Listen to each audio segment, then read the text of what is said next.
In today's video, I'm going to teach you how to create financial reports in Xero. To get started, open Xero and log into your account. Once you're inside the dashboard, look at the top menu area. This is where you'll find the main navigation options you need to access your reports. From the top menu, select Reporting.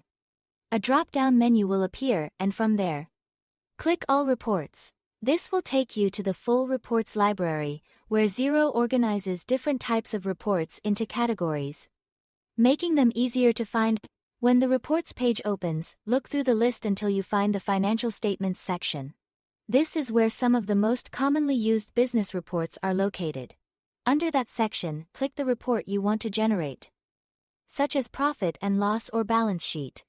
Choose the one that matches the information you need to review or share. After opening the report, the next thing to check is the date range. This is important because your report will only display data for the period you select.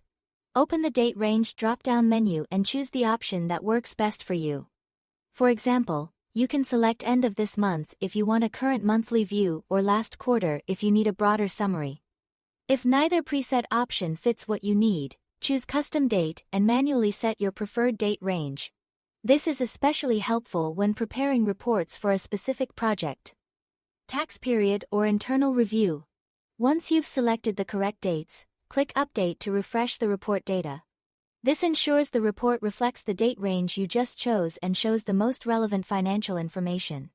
When your report looks the way you want, move to the bottom right area of the page.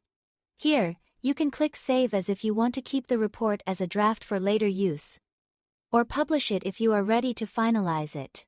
Saving as a draft is useful if you still need to review the numbers, while publishing is better when the report is complete and ready for sharing. If you need a downloadable copy, click the Export button instead.